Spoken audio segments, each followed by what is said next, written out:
Hi, my name is Lauren Finn, and I'm going to be talking about the CRAAP evaluation method and what I've kind of learned from this week working on this assignment. So just a brief overview, the C stands for currency, which is basically how up-to-date is this information. You want to make sure that when you're evaluating a website, you're looking at when the information was originally published, and if there even is a publication date, you want to see if it's been revised or updated, and you also want to kind of click around on some of the links to see if they're even functional or if it's such an old site that you can't get to some of those links before.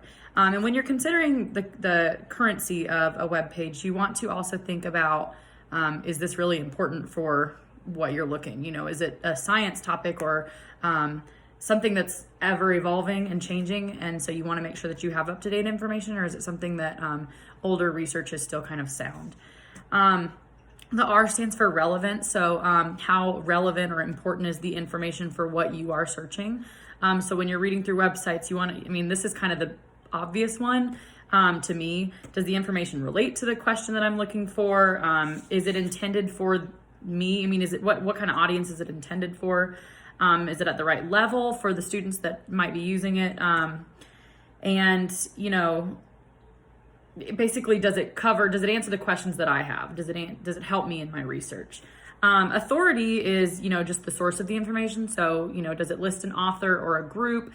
And then, kind of finding out how credible that author or group is. Sometimes it's listed on the page, and sometimes I had to do a little bit of digging in order to find the author. And, I was kind of surprised at some of the people who were authors for certain educational websites, what I was searching this week, who really didn't have any experience in education. It was kind of interesting. So that's definitely something that you want to look at to see, what are the credentials of the author or the group that is presenting the information. Something else to look at as far as authority is looking at the .com or the .edu or .gov, .org, .net, being able to kind of see that part of the website URL and determine, exactly what kind of website it is.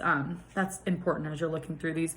Accuracy, you're wanting to look for what evidence do they have, what sources are they citing, how reliable is the information, how truthful is it, is it correct, is it accurate? You want to make sure, that it's unbiased information, that's just factual, and has it been reviewed, that kind of thing. And then the last one is purpose. And that is, why the reason that the information exists. So is it a website that's been built in order to inform? Is it a website that's been built to teach people? Is it to sell something or persuade people to buy something or do something a certain way? Or is it just to entertain?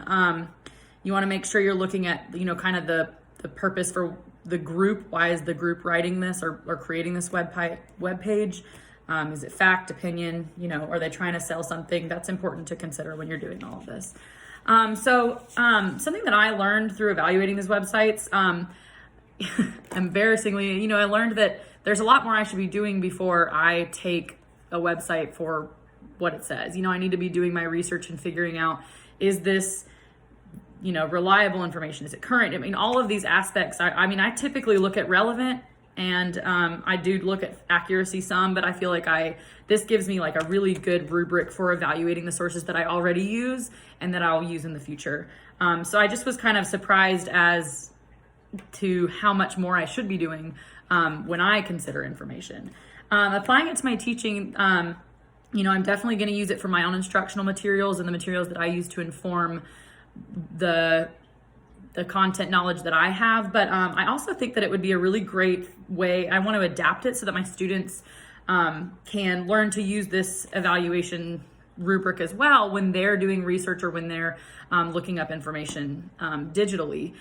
This is definitely something that is really important for our kids, in this, because of the pandemic, and there's a lot of digital learning going on right now. So being able to navigate web pages and really evaluate them is going to be so important. And also because, our society right now, you get a lot of information that is very different. One media source versus another one is going to look like a completely different story. And so being able to kind of go through this and evaluate the source is going to be so important.